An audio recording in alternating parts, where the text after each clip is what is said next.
Deus tem uma palavra maravilhosa para nós nesta manhã, eu creio. Vamos ler juntos? Hebreus 12 diz assim: portanto, também nós, visto que temos a rodear-nos tão grande nuvem de testemunhas, desembaraçando-nos de todo o peso e do pecado que tão firmemente se apega a nós, corramos com perseverança a carreira que nos está proposta, olhando firmemente para o autor e consumador da fé, Jesus, o qual, em troca da alegria que lhe estava proposta, suportou a cruz, sem se importar com a vergonha, e agora está sentado à direita do trono de Deus. Amém, Pai querido? Nesta manhã, abrimos os nossos corações ao Senhor, desejamos te ouvir, desejamos receber de Ti, Pai. Eu peço que o Senhor use a minha vida nesta manhã, que o Senhor fale aos nossos corações, que possamos sair daqui abraçados pelo Teu Espírito, tocados pelo Senhor, em nome de Jesus, amém.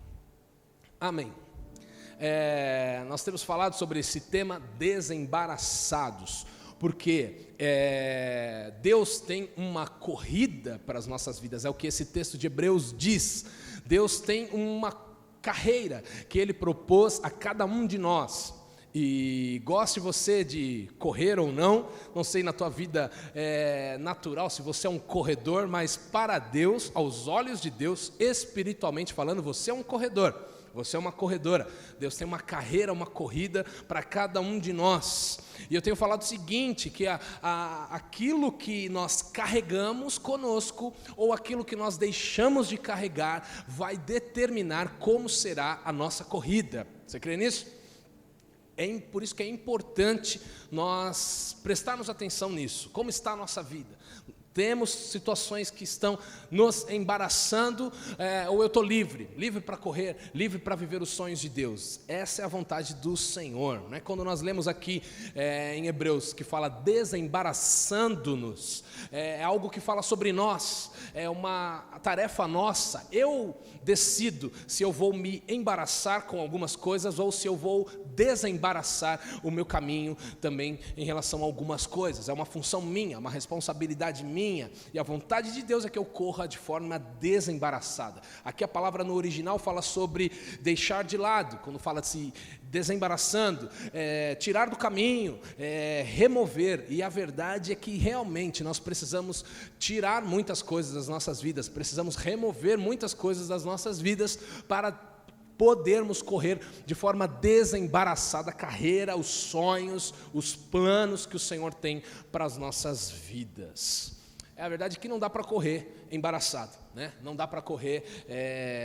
Tem gente que tenta viver os sonhos de Deus, tenta ter uma vida que agrada ao Senhor, mas não consegue. Parece que tem algo que prende, parece que tem algo que segura a tua vida. Você está embaraçado, se sente embaraçado. Nós vamos falar sobre isso. A vontade de Deus é que você seja livre, em nome de Jesus. Amém? Eu falei até no Ano Novo que Deus tem um tempo novo para as nossas vidas, e esse tempo já chegou, amém? Esse tempo já chegou. Se você acreditar, você vai viver isso na tua vida. Se você crer, nós vamos viver isso. Eu creio na minha vida, eu vou viver. A palavra de Deus diz que assim como nós pensamos, aquilo que nós acreditamos, isso nós vamos viver, assim seremos, é o que a palavra de Deus diz. E quando Jesus falou sobre, resumindo os 10 mandamentos, lá no Velho Testamento de Êxodo, capítulo 20, no Novo Testamento Jesus, ele resume os 10 mandamentos em apenas 2, e em Mateus 22, 37, ele explica, e ele diz assim: respondeu Jesus, ame o Senhor seu Deus, de todo o seu coração, de toda a sua alma e de todo o seu entendimento. Este é o grande e primeiro mandamento, e o segundo, semelhante a este, ame o seu próximo como você ama a si mesmo. Desses 2 mandamentos dependem toda a lei e os profetas. Então, quando Jesus está explicando aqui, falando sobre os 10 mandamentos e resumindo eles em 2, ele está também nos ensinando aqui que existem 3 esferas de relacionamentos, 3 níveis, 3 tipos de relacionamentos. Ele fala aqui que existe o nosso relacionamento com Deus, quando ele fala, ame ao Senhor teu Deus, de todo o teu coração, com toda a tua alma, com todo o teu entendimento. Fala do nosso relacionamento com Deus. Quando ele fala, ame ao seu próximo, Ele está falando também que existe um relacionamento com a sociedade, com o meu irmão, com a minha família, com os meus amigos, com as pessoas da minha igreja. Existe esse relacionamento com o próximo. E quando eu falei esses dias, falei sobre o nosso relacionamento com o próximo. O subtítulo para essa pregação no dia, eu falei livre das ofensas. Não sei se você estava aqui, mas falamos sobre isso porque a verdade é que Deus tem para nós relacionamentos com uns com os outros, relacionamentos saudáveis, relacionamentos abençoados, que você possa abençoar outras pessoas e que outras pessoas abençoem a tua vida também. Mas muitas vezes a gente se machuca, muitas vezes a gente vive relacionamentos que não são tão bons, muitas vezes a gente se fere ou ferimos outras pessoas, e isso pode nos embaraçar na corrida que Deus tem para cada um de nós. Nós falamos sobre agir com verdade e bondade, porque não dá para ter um relacionamento com mentiras. Você precisa ter verdade, você precisa ser respeitoso. Falamos sobre refrear a nossa língua, sermos prontos para ouvir, tardios para falar, tardios para se irar. É o que a palavra de Deus diz, né? Se nós praticarmos esses princípios, nós vamos ter relacionamentos abençoados. Falamos sobre amar o nosso próximo com um amor não natural, um amor que vem de Deus, o amor ágape, o amor sacrificial do Senhor, o amor que é doador, o amor que não suspeita mal, lá de Coríntios 13, que fala que o amor tudo sofre, tudo crê, tudo espera. É um amor, não como o mundo prega, mas como Deus fala. Falamos de não nos vitimizarmos, falamos de não nos sentirmos vítimas, não nos sentirmos agentes de uma catástrofe, de uma calamidade, dessortudos, né? Desafortunados, aí, pessoas que são pegas e não têm o que fazer. Eu sou uma vítima da vida, de doenças, de situações econômicas, e Deus não fala isso de nós. Deus fala que nós somos abençoados e não vítimas, né? Até falei de Bartimeu, e Bartimeu ele era cego, e ele clamou: Jesus, filho de Davi, tem compaixão de mim. E a história diz, né, os historiadores falam que a família de Bartimeu era perseguida, que talvez até como uma penalidade aos pais de Bartimeu, bateram em Bartimeu, talvez agrediram ele, deixando ele cego. E ele poderia se sentir a pior pessoa do mundo, ele poderia se sentir a maior vítima, um coitadinho, um afligido, mas não, ele enxerga em Jesus a possibilidade de uma vida transformada. Ele clama: Jesus, filho de Davi, e Jesus toca a vida dele, e ele tem a sua história transformada, porque Deus não nos fez para sermos vítimas, mas sim para vivermos o melhor dele para nós. Falamos também de perdão. Falamos que perdão não tem mais a ver com ter paz do que com estar certo. Talvez você esteja certo, tudo bem, mas quando você perdoa, você libera, você tem paz. Faz mais bem para quem perdoa do que para quem é perdoado. Falamos da importância, a palavra de Deus fala que no que depender de você e de mim, que nós tenhamos paz com todas as pessoas. E falamos sobre blindarmos o nosso coração. Falamos sobre tomarmos a decisão de nunca mais sermos ofendidos, de nunca mais nos magoarmos e nos chatearmos com alguém, seja qual for a situação. Se precisar pedir perdão, você pede. Se precisar perdoar, você perdoa. Você decide não suspeitar mal de outras pessoas, você decide não se tornar uma vítima. A Bíblia diz que se ofender é pecado. A palavra de Deus diz que quando eu me ofendo com alguém, eu estou em pecado, porque Deus fala que a ofensa não é uma realidade que Ele deseja paz, Ele deseja comunhão. Quão bom e quão suave é que os irmãos vivam em comunhão. Então quando eu me ofendo, eu estou pecando, e aí eu posso decidir, nunca mais vou pecar nesta área, eu vou guardar o meu coração, eu vou blindar a minha vida, eu vou decidir ter uma vida desembaraçada nos meus relacionamentos, amém? Falamos sobre isso, falamos também no Ano Novo sobre sermos livres do pecado, e aí falando do nosso relacionamento com Deus, porque o pecado, na verdade, não é mais do que, na verdade não é uma lista de coisas, tipo, não posso fazer isso, não posso fazer aquilo. A Bíblia não nos dá uma lista de comportamentos inaceitáveis para Deus, não é isso. Pecado é mais do que isso. Pecado é eu rebaixar o meu padrão de vida, que é um padrão de vida que Deus Deus tem para mim, que é sobrenatural, que é excelente, e eu trago esse padrão de vida para um padrão de vida terreno, onde eu faço as minhas escolhas, onde eu vejo a vida da minha maneira, onde eu desconsidero os ensinamentos da palavra de Deus e eu faço as minhas escolhas baseado na minha vontade. Eu estou trazendo a minha vida de um padrão excelente para um padrão medíocre, para um padrão humano, para uma mente carnal e terrena, e não é essa a vontade de Deus para as nossas vidas.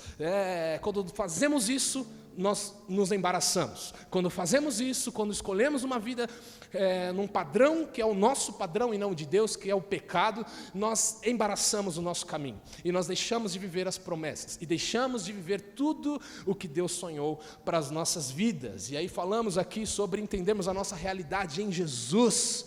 Em Jesus nós somos livres do pecado. Você pode viver livre do pecado para sempre, sabia disso? Tem cristãos que não acreditam nisso e por isso não vivem. Mas a palavra de Deus nos ensina, Deus nos considera mortos para o pecado. Nós somos uma nova criatura em Jesus, criados para vivermos as boas obras que o Senhor tem para nós. Você acredita nisso? Amém? Nós precisamos deixar também o passado para trás.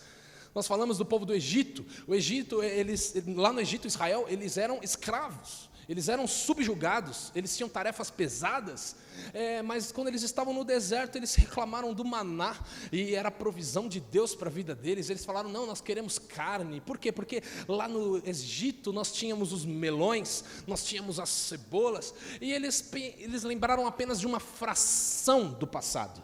Era uma fração legal, mas eles não se assentavam à mesa, eles eram escravos, eles não tinham direitos naquela terra, eles eram subjugados, eles eram presos, eles eram muitas vezes impedidos de viver o que Deus fez para eles, o que Deus queria que eles vivessem. Eles eram escravos. E quantas vezes, às vezes, a gente lembra do passado, às vezes a gente lembra de uma fração que era legal do nosso passado, mas a gente se esquece que éramos escravos, que nós não tínhamos paz, que nós não tínhamos alegria, que a gente colocava a cabeça no travesseiro e não dormia direito, mas Jesus nos libertou. Então deixa o passado para trás, viva o que Deus tem para você hoje, e o que Deus está fazendo hoje é infinitamente melhor do que o nosso passado. Falamos também sobre a minha responsabilidade e a tua responsabilidade. É nossa responsabilidade mantermos a nossa comunhão com Deus. Tua vida de oração é pessoal tua com Deus, é sua responsabilidade. Tua vida de estudo da palavra, encher a tua mente com os louvores do Senhor, com coisas que glorificam a Deus, é minha responsabilidade e é tua responsabilidade. Isso Deus não vai fazer por nós, né? Renovarmos a nossa mente, isso é feito por nós. E Deus nos abençoa quando fazemos isso, né? Falamos que o pecado, uma das duas coisas vai acontecer: ou o pecado vai te afastar da palavra de Deus, ou a palavra de Deus vai te afastar do pecado. Uma das duas coisas vai acontecer, um dos dois vai ganhar na tua vida. Se o pecado tem ganhado, repare, a palavra de Deus tem sido deixada em segundo plano na tua vida. Quando você coloca a palavra de Deus em primeiro lugar, o pecado não tem espaço dentro das nossas vidas. Falamos sobre o momento da tentação. Deus, muitas pessoas nem sabem que Deus ensina na sua palavra a orarmos, para não passarmos pelas tentações. Na oração do Pai Nosso, Jesus falou, livra-nos do mal, né? Não nos deixeis cair em tentação. Jesus nos ensinou a orarmos sobre isso. A vontade de Deus é que você nem entre em tentação. A vontade de Deus é que você viva uma vida vitoriosa, e eu também, né? E se acontecer de passarmos pela tentação, a palavra de Deus diz que junto com a tentação virá o escape, virá o livramento.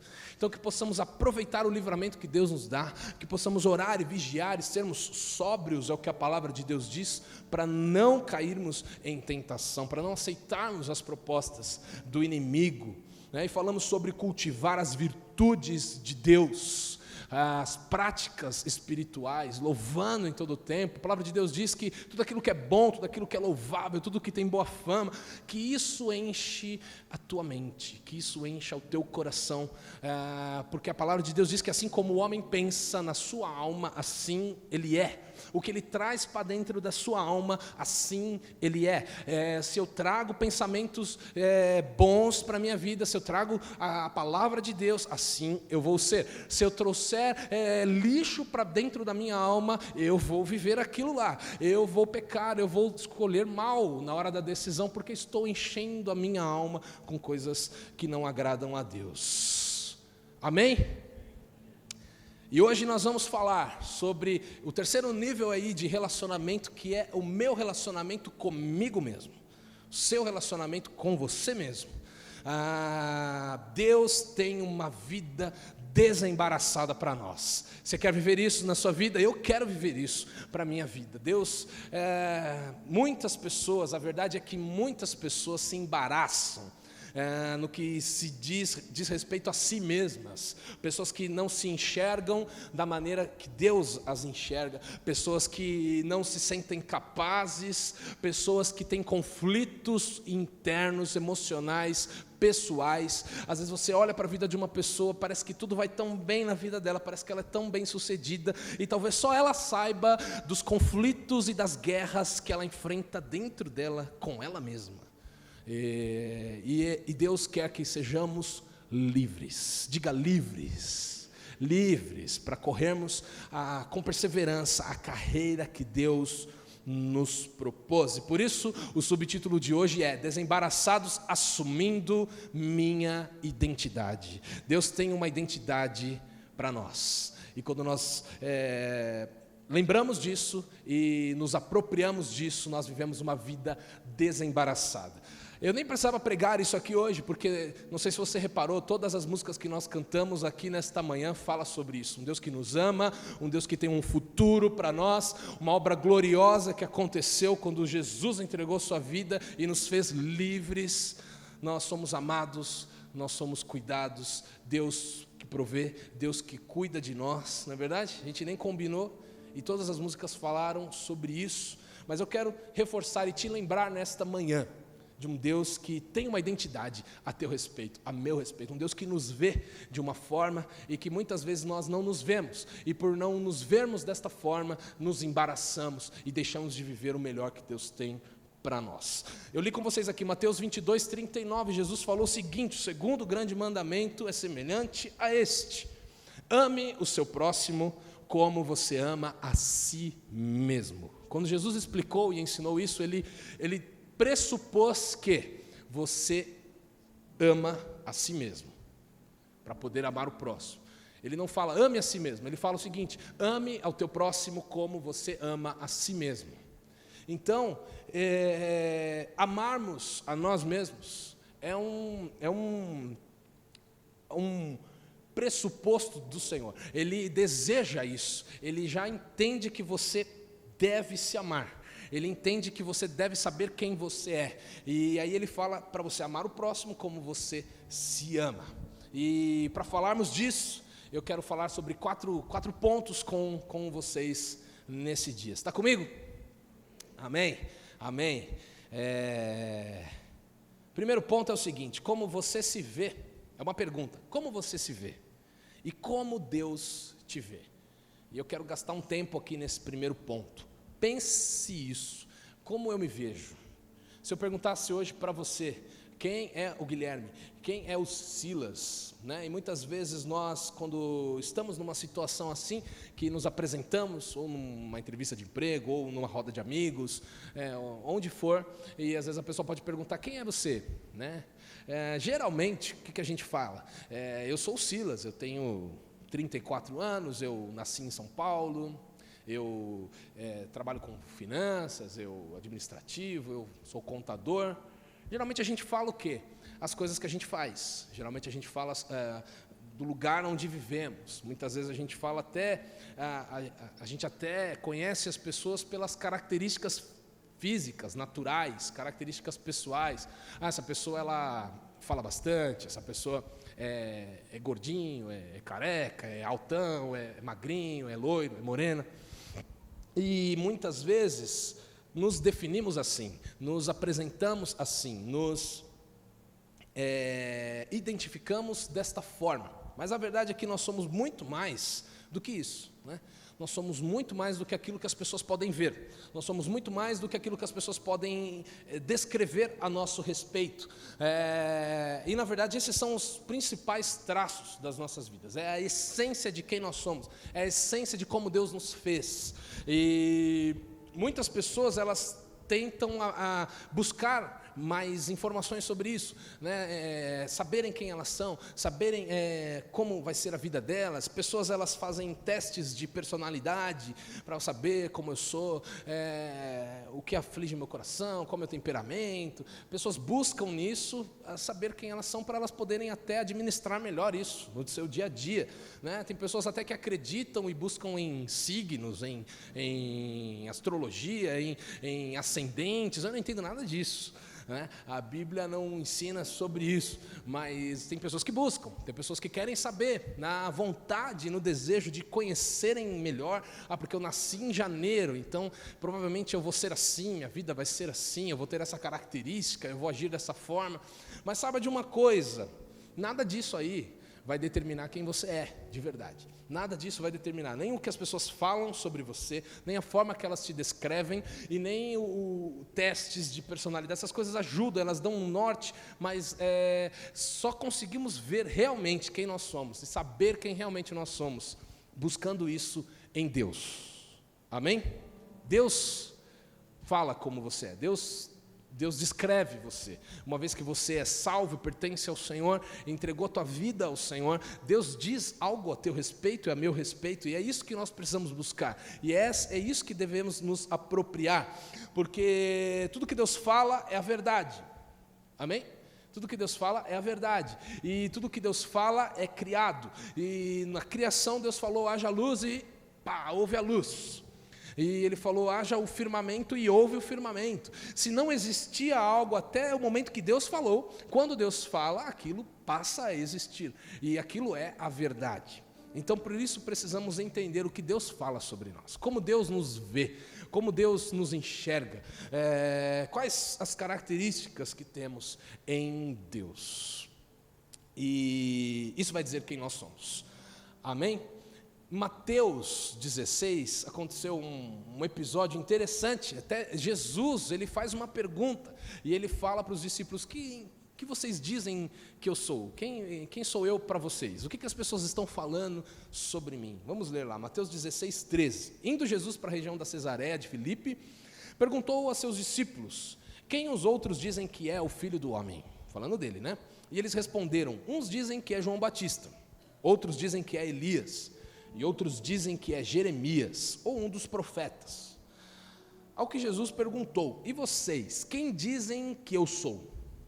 Respondendo Simão Pedro disse: Senhor, o Senhor é o Cristo, o Filho do Deus vivo.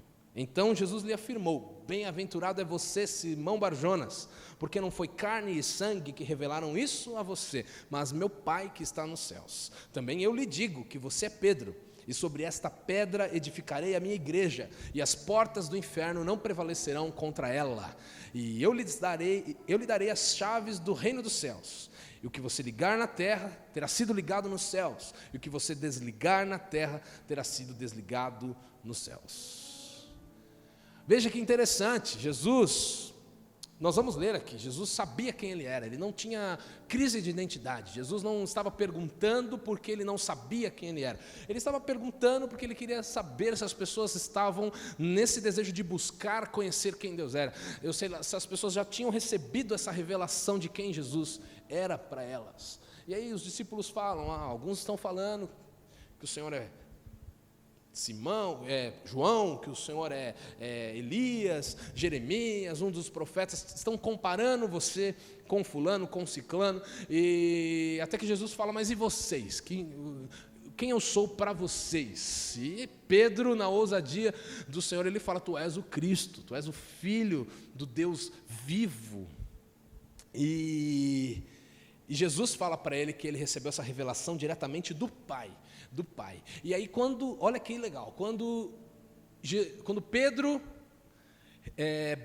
recebe do Pai a revelação de quem é Jesus, de quem Deus é para a vida dele, ele também recebe de Jesus a revelação de quem ele é. Ele fala: tu és o Cristo. E aí Jesus fala para ele: tu és Pedro, e tu és Pedro, e sobre esta rocha, sobre esta pedra, eu vou edificar a minha igreja e as portas do inferno não prevalecerão. Eu aprendo com esse texto, eu aprendo que quando eu busco quem Deus é, eu busco em Deus a identidade do Senhor na minha vida, eu recebo dele quem eu sou, e quando eu entendo a revelação de quem eu sou, o diabo não prevalece contra a minha vida, o diabo não pode, as portas do inferno não podem resistir à igreja do Senhor, essa igreja que sabe a sua identidade, essa igreja que recebeu de Cristo. Tu és a pedra, tu és Pedro, e só que a verdade é que muitas pessoas não buscam de Deus, e muitas pessoas não saem por aí, fazem perguntas e não sabem quem elas são. Jesus sabia quem ele era. Em Lucas 4, nós vemos isso, ele não tinha essa crise de identidade. Jesus foi para Nazaré, Lucas 4,16. Jesus foi para Nazaré, onde havia sido criado. E num sábado ele entrou na sinagoga, estava lá no culto, e aí, segundo o seu costume, levantou-se para ler. Então lhe deram o livro do profeta Isaías. E abrindo o livro, achou o lugar onde está escrito, versículo 18: o Espírito do Senhor está sobre mim, porque Ele me ungiu para evangelizar os pobres, enviou-me para proclamar libertação aos cativos e restauração de vista aos cegos, para pôr em liberdade os oprimidos e proclamar o ano aceitável do Senhor. E tendo fechado o livro, Jesus o devolveu ao assistente e sentou-se. Todos na sinagoga tinham os olhos fixos nele. Então Jesus começou a dizer: hoje se cumpriu a escritura que vocês acabam de ouvir. Jesus sabia o seu propósito, Jesus sabia quem ele era em Deus. Ele falou: eu fui ungido, o Espírito do Senhor me ungiu com uma finalidade. Eu vou libertar os oprimidos, eu vou curar os cegos, eu vou apregoar o ano aceitável do Senhor. Eu existo com um propósito, eu sei quem eu sou em Deus. E ele fala: hoje se cumpre isso, e em Jesus, pelo sacrifício de Jesus, como nós cantamos, por aquilo que aconteceu naquele glorioso dia, onde Jesus se entregou por nós, hoje esta missão está sobre as nossas vidas, hoje esse propósito de vida é meu e é seu. Deus nos ungiu para isso, Deus nos ungiu para falarmos do amor dele, Deus nos ungiu para sermos instrumentos de bênção, de libertação, de cativos, de cura para os cegos, pessoas que não sabem para onde ir na sua vida. Deus te levantou e me levantou para nós podermos dar luz para estas pessoas que estão cegas. Deus te chamou para isso. Você recebe? Deus te chamou para isso. Deus te colocou lá na tua família, lá no teu trabalho, com pessoas que só você tem contato, que eu não tenho, que outros irmãos não têm, porque Deus quer usar a tua vida naquele lugar. Deus quer escrever uma história nova na vida de pessoas através da sua, que pessoas olhem para a tua família, que pessoas olhem para os seus relacionamentos e sejam inspirados e digam: eu quero ter um relacionamento igual a ele, eu quero agir nos negócios como essa pessoa age, eu quero ter a família que essa pessoa tem, eu quero viver para Deus como essa pessoa vive. Nós somos instrumentos nas mãos do Senhor. Amém? E Jesus sabia disso quando ele foi batizado. Em Mateus 3, ele sai da água e eis que os céus se abrem e uma voz do céu, o Espírito de Deus desceu como uma pomba vindo sobre ele, e uma voz dos céus dizia: este é o meu filho amado, em quem me agrado. Nós podemos entender que Deus nos ama, Deus tem prazer em nós, assim como tinha em Jesus. Deus olha para você e Ele te ama tanto. Nós cantamos isso aqui nesta manhã. A palavra fala que nós somos para Deus como a menina dos olhos. A menina dos olhos é uma expressão que nós usamos para a pupila, aqui para essa parte mais sensível do nosso olho. Você não consegue pôr a mão lá, porque o reflexo é muito rápido e o seu olho fecha. Ninguém consegue pôr a mão lá no seu olho. Raras as vezes, e é assim que Deus nos vê. Ele nos cuida, Ele nos cerca, Ele nos protege, Ele nos tem como algo muito precioso. Ele cuida de nós, Ele nos ama. Você é amado e amada por Deus, saiba disso. Eu não sei como você se sente, eu não sei se você tem ouvido e tem tido impressões diferentes disso na tua vida, mas eu quero te lembrar nesta manhã: você é amado por Deus. Você é amado por Deus. Deus te enxerga como uma preciosidade. Amém? Amém. Mas muitas vezes na Bíblia a gente vê pessoas que se enxergaram de uma forma diferente, se enxergaram de uma forma que não era a forma que Deus as enxergava, e por isso se embaraçaram na sua vida, né? E eu quero falar com vocês um pouquinho do que aconteceu lá em Números 13. O povo estava no deserto e Deus fala para Moisés mandar espias para a terra prometida de Canaã. Vamos ler lá, Números 13, do 1 em diante, eu vou pulando alguns versículos aí. O Senhor disse a Moisés: envie alguns homens que espiem a terra de Canaã, que eu vou dar aos filhos de Israel.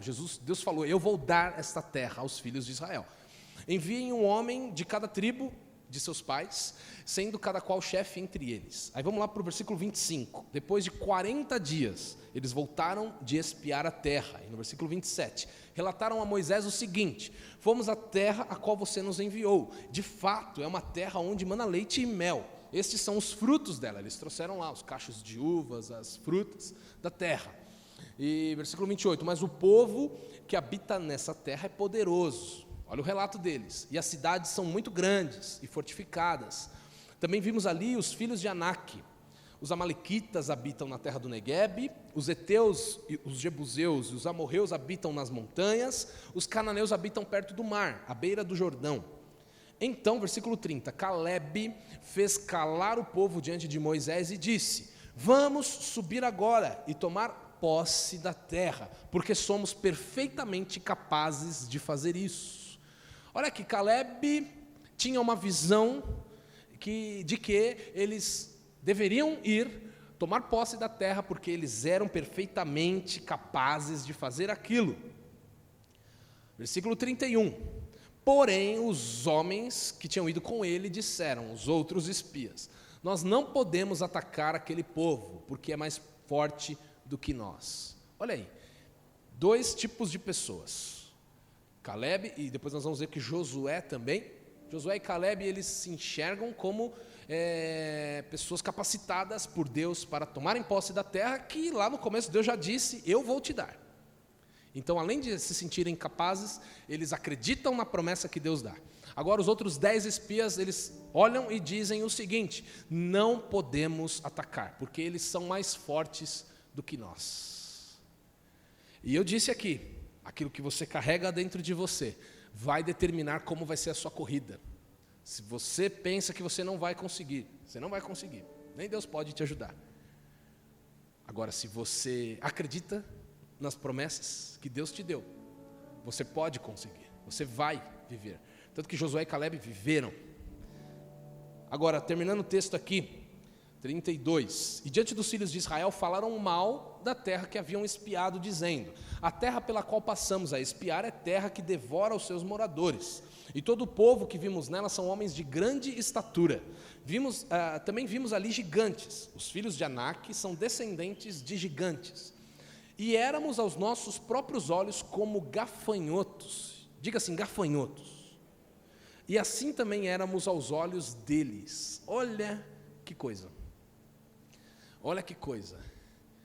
Deus deu promessas. Deus falou: a terra é de vocês. Vão lá espiar só para vocês saberem, né, verem o fruto, né, verem os povos que habitam ali, como eram as cidades. E eles voltam ali, aqueles 10 espias com um relatório negativo, e eles falaram o seguinte: nós éramos aos nossos próprios olhos como gafanhotos.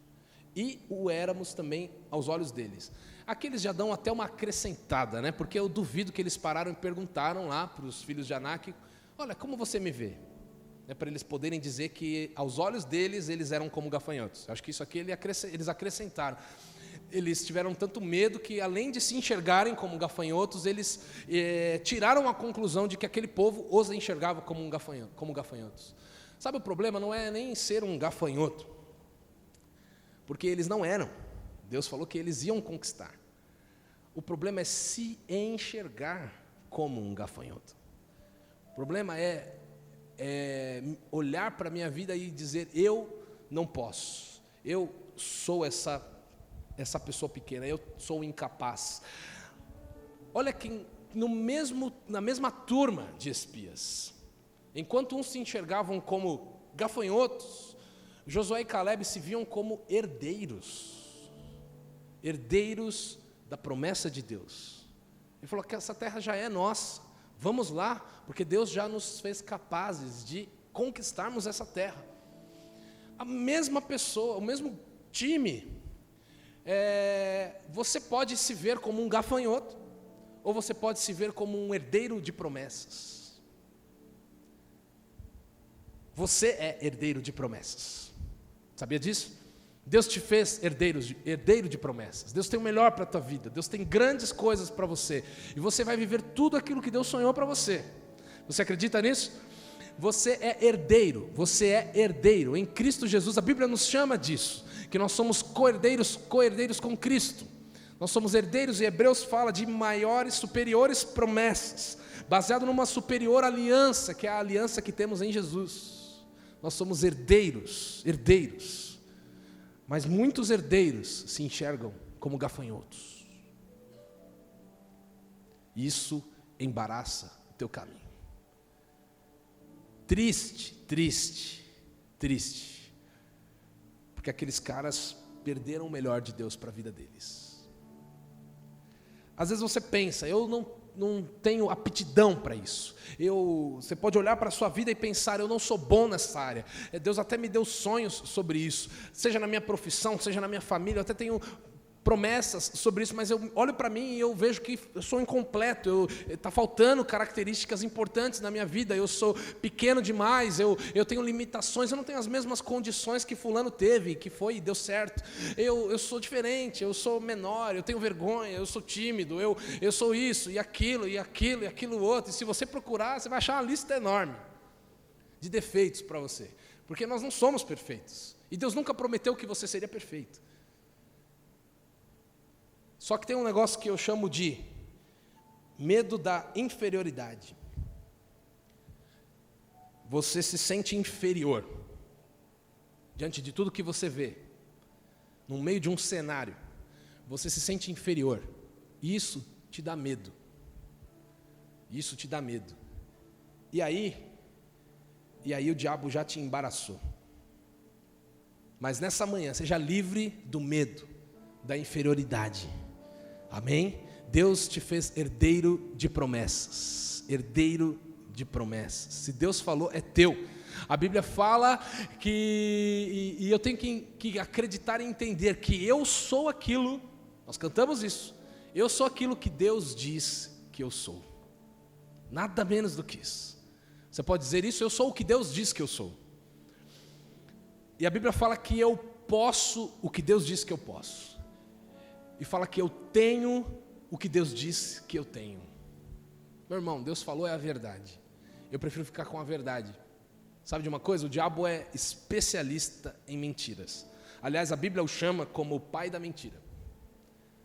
Pai da mentira.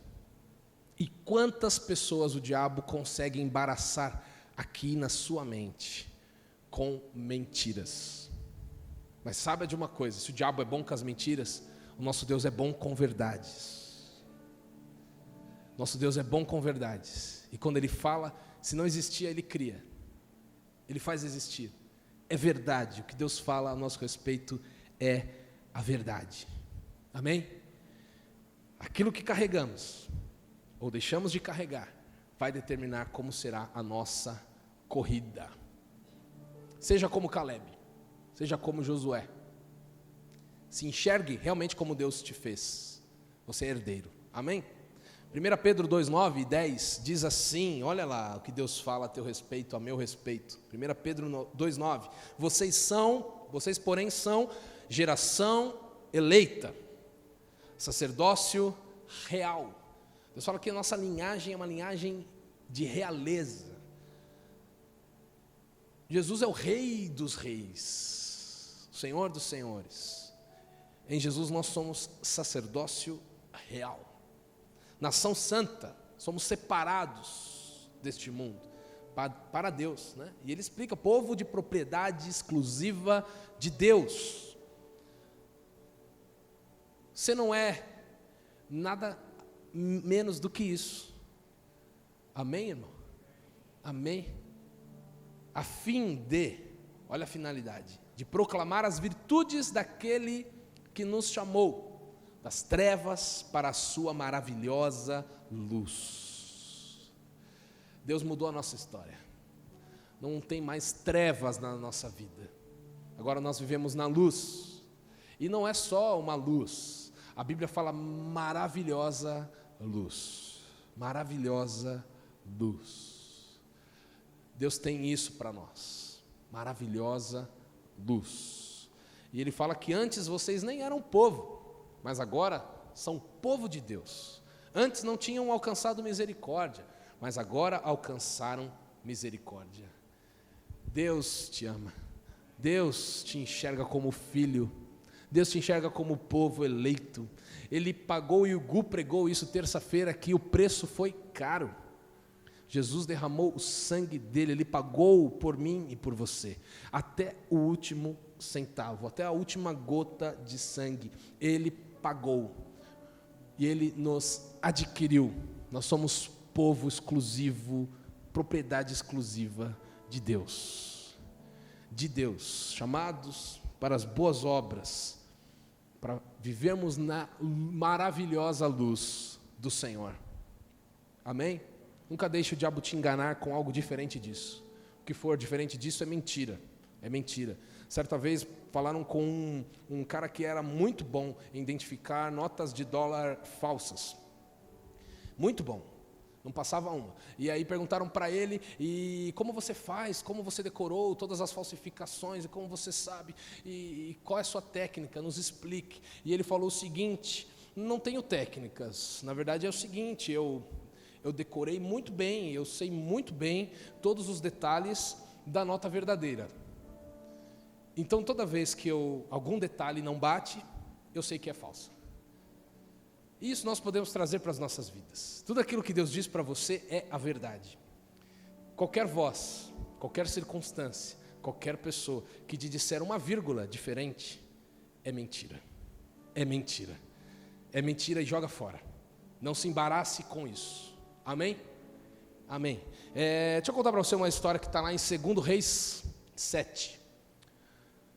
Vou te contar o contexto em 2 Reis 6, um pouquinho antes, versículos 24 e 25. Diz assim, depois disso, Ben-Hadad, rei da Síria, juntou todo o seu exército, foi e sitiou a cidade de Samaria. Houve ali fome, houve grande fome em Samaria. Eis que a sitiaram, a ponto de se vender a cabeça de um jumento por 80 moedas de prata e um pouco de esterco de pomba por 5 moedas de prata. Esse é o contexto. Samaria, a cidade de Samaria, o povo de Deus, foi cercado pelo exército da Síria. Eles montaram seus acampamentos ao redor da cidade ali, de prontidão, sitiando ali para atacar ali o povo de Deus. E havia fome porque eles não podiam sair dali, não podiam, havia comida no exército da Síria, mas não havia escassez em Samaria. E a inflação era alta ali, Coisas pouco valiosas custavam muito dinheiro, A cabeça de um jumento, 80 moedas de prata, esterco de pomba, 5 moedas de prata. Era muito dinheiro para coisas que valiam pouco. E Deus levanta ali no capítulo 7 o profeta Eliseu. E o profeta Eliseu fala ali com aquela nação ali, com aquele povo, e ele diz o seguinte: amanhã, a essas horas, vai acontecer o seguinte: vocês vão poder comprar da melhor farinha por 1 moeda de prata, e vocês vão poder comprar 2 porções de cevada por 1 moeda de prata. Ele anunciou o saldão do dia seguinte. Ia ser barato, uma profecia. E o capitão do rei, que estava ali, braço direito do rei, falou assim, poderia Deus abrir janelas nos céus, e nem que isso acontecesse, não conseguiríamos viver isso, comprar essas coisas por tão pouco. E aí o profeta fala para ele: você vai ver com os seus próprios olhos, amanhã a essas horas. Mas você, porque não acreditou, não vai participar disso, não vai comer disso. Enfim, fora da cidade, tinham 4 leprosos. Em 2 Reis 7 fala sobre isso. E os leprosos ficavam para fora da cidade, porque a doença era contagiosa. e eles entendiam que as pessoas eram impuras. Então, para não ter um contágio e tal, eles ficavam do lado de fora da cidade. E até acreditava-se que eles eram amaldiçoados, por isso que eles tinham aquela doença. Até acreditava-se que era uma punição por algum pecado, ou deles, ou da família, e por isso eles estavam naquela catástrofe, naquela situação. Então, eles ficavam fora da cidade. E eles pensaram o seguinte, numa bela tarde, um olhou para o outro e falou o seguinte: se nós ficarmos aqui, nós vamos morrer. Não temos comida. Não tem comida na cidade. Nós podemos ir ao acampamento dos sírios. Se eles nos matarem, a gente já ia morrer aqui fora. Agora, se eles tiverem misericórdia de nós e nos derem alguma comida, nós viveremos. Aí eles pensam assim, resumidamente: não temos nada a perder. Vamos lá no acampamento dos sírios. E eles decidem isso e eles fazem isso. Então, à noite, eles vão lá no acampamento do povo inimigo. E, para surpresa deles, o acampamento está vazio. Está vazio. E está vazio porque a Bíblia explica por quê. Porque Deus fez um grande barulho no meio do arraial lá dos sírios. Um grande barulho e parecia que eles estavam sendo atacados. E eles pensaram o seguinte: provavelmente Israel se juntou com outros reis ao redor e estão vindo todos contra nós, então vamos fugir. E eles fugiram. Só que assim, que loucura, ninguém ouviu nada, só eles. E aqui eu já pego um ensinamento maravilhoso para nós. Porque enquanto você acha que não tem nada acontecendo, e tem fome, tem dificuldades à sua volta, tem barulho acontecendo por aí. Deus está fazendo barulho em algum lugar. Você entendeu? Deus está fazendo barulho para confundir algum inimigo, preparando alguma situação para você. Guarda isso. E aí eles entram, aqueles 4 leprosos. Primeira tenda que eles encontram, eles comem, eles pegam ouro, eles pegam prata, eles fazem a festa. E eles vão para uma segunda tenda e eles fazem igual. E aí eles pensam, um fala com o outro o seguinte: não é certo nós guardarmos isso só para nós. Não é certo. Nós precisamos voltar lá em Samaria e avisar o nosso povo que os inimigos foram embora, que tem ouro aqui, que tem comida aqui. E aí eles fazem isso. Eles voltam lá, falam com os porteiros da cidade, anunciam. Aí chega no rei a notícia, o rei fica um pouco preocupado, fala o seguinte: vou mandar alguns só homens para verem se é verdade, porque pode ser que os inimigos tenham saído do arraial esperando a gente chegar para nos atacar. Então, vamos ver. Só que a Bíblia diz que eles fugiram tão rápido, os inimigos, que eles deixaram armas no meio do caminho. E quando os representantes do rei vão lá ver, eles enxergam as armas no meio do caminho. E inimigo nenhum deixa a arma no meio do caminho. Eles realmente tinham fugido. Eles voltam para o rei e falam: é verdade o que os leprosos falaram, eles fugiram. E aquela madrugada eles vão com carros, com cavalos, o exército todo de Israel lá, e eles saqueiam o acampamento dos sírios, eles levam comida, eles levam ouro, eles levam prata, eles levam cavalos, tudo que tinha lá eles levam. E Deus muda a sorte do povo naquela madrugada. E no outro dia, a palavra de Deus se cumpre. Eis que eles estavam vendendo a melhor farinha por uma moeda de prata e 2 porções de cevada por uma moeda de prata, como o profeta havia falado, porque Deus mandou ele falar. E aquele capitão viu aquilo, mas ele foi atropelado, enfim, ele morreu e não participou daquilo, porque não creu na palavra. E eu posso entender que, contei tudo isso para você para dizer o seguinte: que Deus cumpre o que Ele promete. Amém? Deus prometeu alguma coisa na sua vida? Fica frio, fica tranquilo, vai acontecer. Deus é fiel, Ele não é homem para mentir, Ele não é filho do homem para se arrepender. Ele falou, Ele vai cumprir, vai acontecer, vai chegar. Amém? Acalma o teu coração, celebra a vitória antes de você ver, porque tem barulho de Deus acontecendo por aí que você nem está ouvindo. Mas Deus está fazendo barulho, Deus está expulsando o inimigo e Deus está trazendo provisão para a tua vida. Deus está trazendo suprimento para você e você vai enxergar isso e você vai viver as promessas de Deus. Amém? Amém. E sabe que legal? O mais legal dessa história é o seguinte: 4 leprosos foram o instrumento de Deus para mudar a sorte de uma cidade. E eu fico pensando, se Deus usou esses 4 leprosos, desprezados pela sociedade, viviam fora da sociedade, eles poderiam dizer, quer saber, ninguém nunca ligou para mim, eu também não vou ligar para ninguém. Eles talvez eram mal vistos, as pessoas passavam de largo deles, passavam longe, talvez se sentiam tão sozinhos. Eles foram um instrumento de bênção, de suprimento e de restauração para uma cidade inteira. Sabe por quê? Porque a lepra não definiu quem eles eram. Segura essa verdade aí. A lepra não definiu quem eles eram. A circunstância ao seu redor não define quem você é. Não define. A tua dificuldade não define quem você é.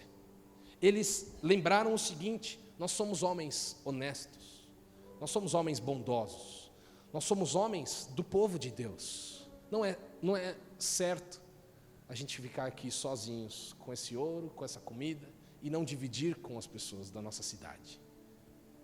Sabe, uma dificuldade, as dificuldades não mudam as pessoas, as dificuldades apenas ressaltam quem elas já são.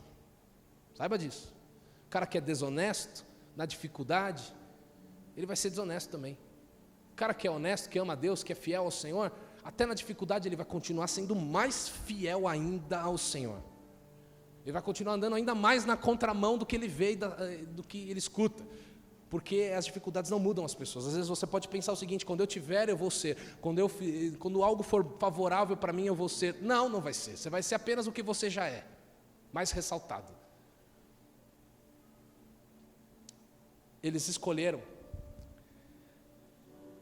assumir a sua identidade de povo, de sociedade, de irmãos, e eles foram lá e levaram bênção e suprimento para a sua cidade. Glória a Deus. Eles não se moldaram pela lepra ou pela adversidade. O que eu estou querendo dizer com isso?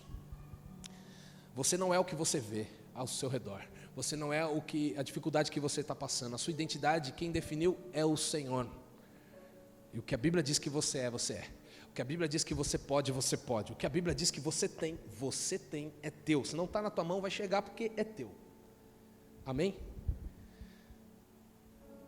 O que Deus promete, Ele cumpre. Glória a Deus por isso. Falei o primeiro ponto só, são 4. Meu Deus, você está com fome? Não, vou passar bem rápido pelos outros 3. Mas nós falamos o primeiro ponto, como você se vê e como Deus te vê. Amém? Segundo ponto que eu quero falar, a sua vida tem um propósito. Diga propósito. Propósito. Moisés, quando Deus chama ele para falar lá no Egito e tirar o povo da escravidão, Moisés era gago, gente. Moisés, imagina ele falando: Deus, como é que eu vou fazer isso aí? E ele fala o seguinte em Êxodo 3, pode ir lendo aí, versículo 13, Moisés disse para Deus o seguinte: eis que quando eu for falar com os filhos de Israel, eles disser, o Deus dos seus pais me enviou a vocês, e eles vão perguntar, qual é o nome dele? O que eu vou dizer? E aí Deus falou para ele no versículo 14, disse Deus a Moisés: eu sou o que sou. Disse mais, assim você vai dizer aos filhos de Israel, o eu sou me enviou a vocês. Olha isso aqui. O nome de Deus é esse, eu sou. Eu sou. E se você não está entendendo, é o seguinte: Deus é. Tudo que você precisa, Deus é. Tudo que você necessita, Deus já é. Deus é. O eu sou. E você sabe por que Deus é? Eu posso ter a certeza de que tudo que Ele falou a meu respeito, eu sou também. Eu sou também. Porque Deus não muda. A palavra de Deus diz que Ele não há sombra de variação em quem Deus é. Deus é quem Ele é. E se Deus é quem Ele diz que é, eu sou quem Ele diz que eu sou também. Amém? Do mesmo jeito que Deus não pode mudar. O que Ele fala a teu respeito não pode mudar. Do mesmo jeito que Deus não falha, e nunca falhou e nunca vai falhar. O propósito que Ele tem sobre a sua vida não vai falhar também. Só depende de você acreditar e viver, porque o propósito não vai falhar. Se você der um passo para trás, se embaraçar, é você que está deixando de viver o propósito, mas o propósito não falha, porque Deus não falha. Ele assina o projeto. Quem trabalha com isso, se é engenheiro, se é algum técnico, alguma coisa, você sabe o valor disso. Você assinar um projeto, está dizendo o quê quando você assina aquilo? Está dizendo o seguinte, funciona. vai dar certo. Eu sou capacitado para saber tudo o que envolve todas as variantes, e eu estou dizendo que vai dar certo. Quando Deus faz um projeto, Ele assina. E Ele diz para você, vai dar certo. Porque eu estou assinando. Eu sou, te enviou. Deus te mandou para fazer algo, Ele promete estar com você. Ele promete não te deixar, Ele assina o projeto. Amém? E você pode pensar, qual é o projeto de Deus para mim? Mateus 5,14, Jesus falou o seguinte, vocês são a luz do mundo. E não dá para esconder a luz do mundo debaixo de uma mesa, debaixo de um cesto, mas sim se coloca num lugar adequado para que brilhe, e brilhe na casa inteira. E Jesus termina falando o seguinte, assim também brilhe a sua luz diante dos homens, e eles vejam as vossas boas obras e glorifiquem vosso Pai que está nos céus. Você nasceu para brilhar. Esse é o propósito de vida de Deus para nós. Nós vivemos nessa maravilhosa luz.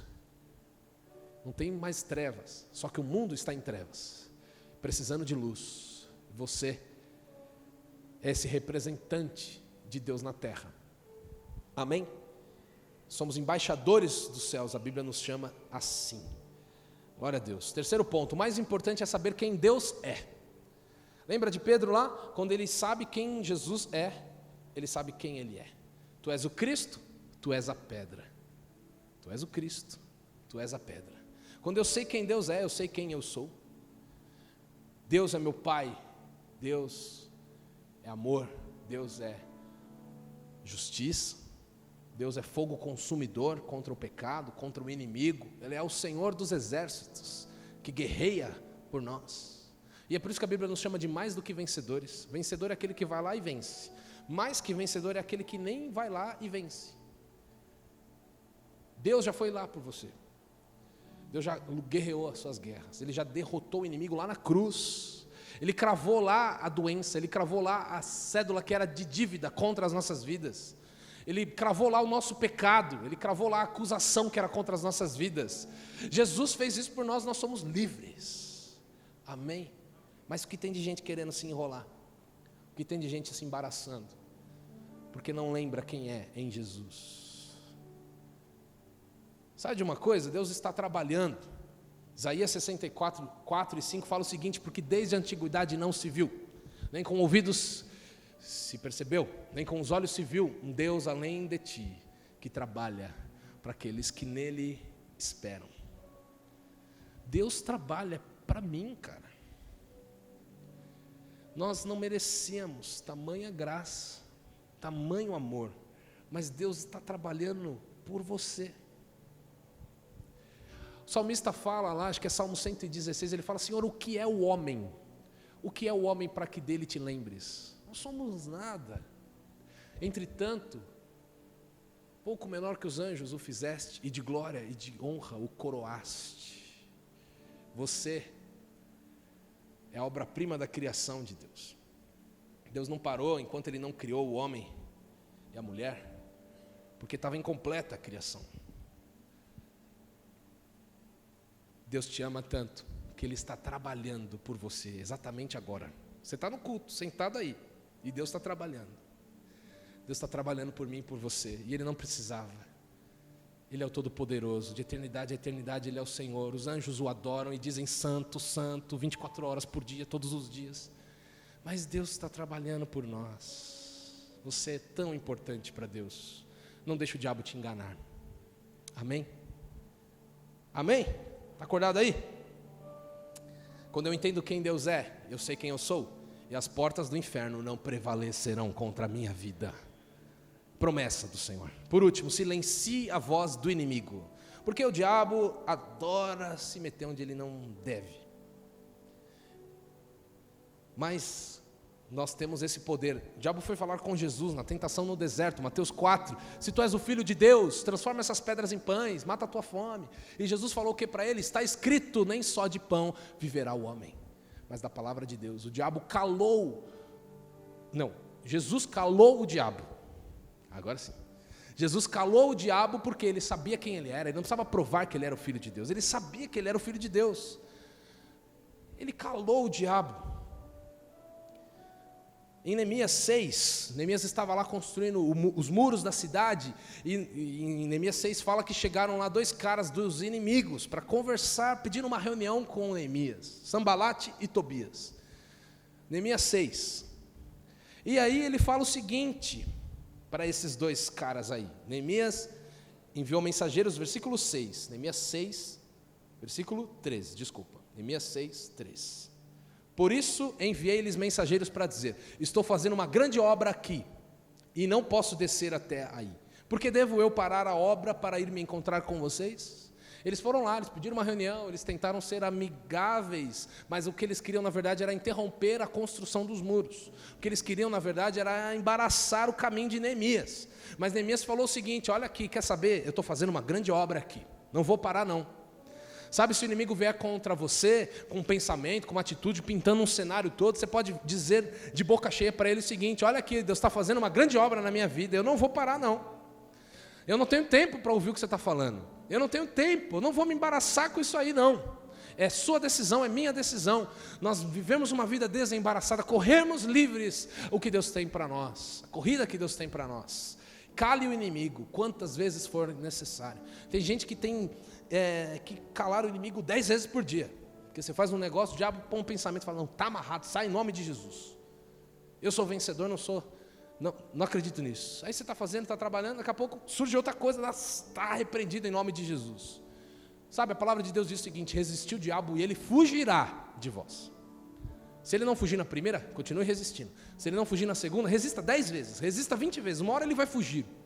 Uma hora ele vai fugir. Cale o inimigo, silencie a voz do inimigo. Amém? Você recebe essa palavra? Você pode ficar de pé. Deus te ama, Ele te formou, você é único, você é especial. Deus tem um propósito para a tua vida. Você nasceu para glorificar o nome de Deus, para brilhar essa maravilhosa luz do Senhor. Você é um embaixador do Senhor aqui na terra. Deus vai te levar a lugares, escute isso. Deus vai te levar a lugares, e Deus vai te levar a pessoas, e Deus vai te dar desafios que são maiores do que você. Mas não tenha medo, não tenha medo. Vá em frente, meu irmão, porque quem te enviou é o eu sou. Ele é o que é. Ele era, Ele é e Ele sempre será. Deus é atemporal, Ele estabeleceu o seu trono e Ele governa lá, Ele está sentado, reinando soberanamente. Não tenha medo da inferioridade, não se sinta um gafanhoto, você é herdeiro de promessas. Você recebe essa palavra? Lembre de quem Deus é, porque Ele é quem Ele é, você é quem Ele diz que você é. Em nome de Jesus, aplauda o Senhor.